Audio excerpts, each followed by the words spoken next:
welcome to this screencast, recording live with a class full of kids in front of me. Well, half a class full of kids in front of me anyway. So by the end of this, you'll hopefully be able to identify, describe, and explain the overall function of the respiratory system, the organs of the upper and lower respiratory tracts, the structures and functions of the nasal cavity, oral cavity, the paranasal sinuses, and the pharynx. Okay, so let's dive in here. This is one of the scariest diagrams of the entire textbook. I think this looks like the Commander Data guy from one of the Star Trek things there. But the major respiratory organs are passageways to conduct air from the alveoli, or to and from the alveoli of the lungs. Right? So this is in sagittal section up top here, and then sort of in coronal section at the bottom here. So this is sort of an arbitrary dividing line between this upper respiratory tract and the lower respiratory tract. Right?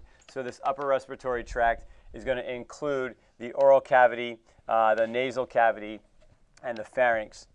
Everything south of that or inferior to that is going to be the lower respiratory tract, including the larynx, the trachea, and then the two bronchi, as well as then the right and left lung there. So the upper lower respiratory tract, again, the goal is to get air in either this nasal cavity, right, or the oral cavity, down through the airway, down the trachea into the bronchi, where then oxygen is going to be exchanged, right, dumped off, carbon dioxide picked up, and then that air is going to leave right, out the same passageways there, nasal cavity or oral cavity.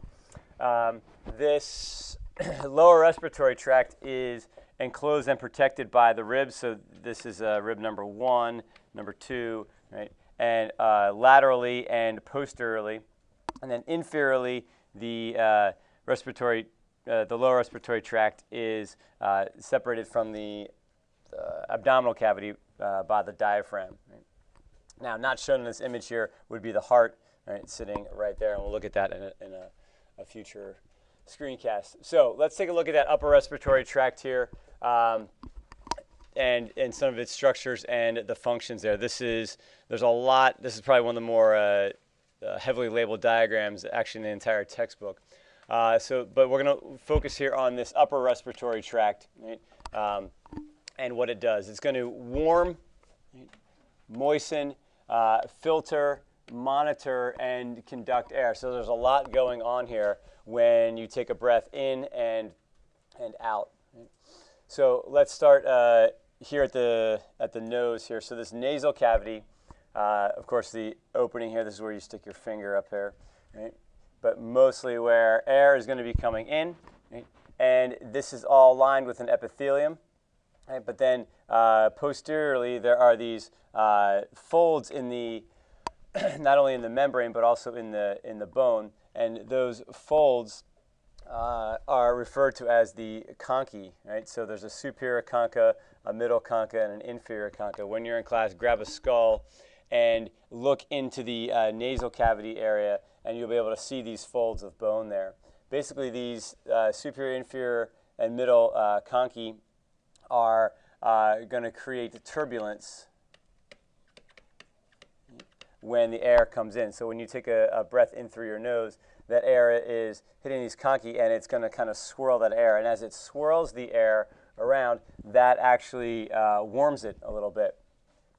Now, since this nasal cavity is lined with a mucous membrane, there is mucus being produced there, and so some of that mucus will then actually moisten the air. So on a dry, cold winter day, your nose is actually going to run because that dry, cold air that's coming in is signaling the cells of the lining there to secrete more mucus to help moisten it even more. Right? So that air is circulated, right, to the back of the nasal cavity, right, where it's then going to enter the pharynx. So this pharynx here, there is an upper part of it called the nasopharynx, which makes sense because this nasopharynx is up here near the nasal cavity. Then there's an oropharynx here because this is where the oral cavity is going to join it. And then the laryngopharynx down here is the part of the pharynx that is next to or near the larynx, right, or the voice box here. And so this pharynx here, you have a nasopharynx, an oropharynx, and a laryngopharynx. Let's go back to the other side of the diagram here and look at this oral cavity. Right, so here's the oral cavity. This structure, this is always a little weird. Sometimes students look at this and they don't know what's going on here. But so here's your lower lip, here's your upper lip, right? Teeth, right? Upper teeth, lower teeth. Here's the lower jaw, the mandible, and the upper jaw, the maxilla, right? And then this is the tongue right here. So the tongue is a pretty strong muscle that's anchored here to the mandible, right, as well as this hyoid bone located right here. So then this is the oral cavity, again, lined with an epithelium, a stratified squamous epithelium there. And so not only is this the passageway for food, but it's also the passageway for air. So if you take a deep breath in through your mouth, that air moving into that oral cavity, and will end up then back here at this oropharynx. Okay. If you open up your mouth wide and you look into the back of your mouth or someone else's mouth, you can see this structure in the back here called the uvula, right? And that uvula is soft tissue. It's part of this, what's known as the soft palate. So this is muscular here. And you can actually feel this if you are tricky enough with your tongue. You can run your tongue along the roof of your mouth here, and you can feel where that hard palate ends, where the bone ends, and where the soft palate begins. Right? You don't want to, you can also probably do it with your finger, but if you get too far back, you're going to initiate the gag reflex, and then that's not good. So the other couple of structures we want to point out here in the nasal cavity as well as in the oral cavity. This right here in the nasal cavity is the opening for the auditory tube or the eustachian tube. And so that's going to go up to the middle ear. So this is off to the side there. You also have several tonsils. Right? So you have this pharyngeal tonsil located in here. You have the palatal tonsil located here, right? And then you have the lingual tonsil right here. Now, in general, all tonsils are modified lymph nodes, essentially. It's a modified lymph node. Right? And so in the lymph node, you're going to have white blood cells, which is part of the immune system. Right? And so when you think about this, this makes sense because the air that you're breathing in, right, is constantly full of bacteria and viruses and fungal spores and all sorts of nasty stuff that might be in the air that you would want to be in contact with white blood cells. Right? So as the air comes by, the white blood cells are detecting those things, starting an immune response. Your palatal tonsil, your sublingual tonsil here, also placed primarily for a sort of a monitoring. Here, this gets to the monitoring aspect of this. So monitoring for viruses, bacteria, fungal spores. Okay. So as the air moves in this nasal cavity or this oral cavity, right, it's going to then pass through this oropharynx and then down into the laryngopharynx here.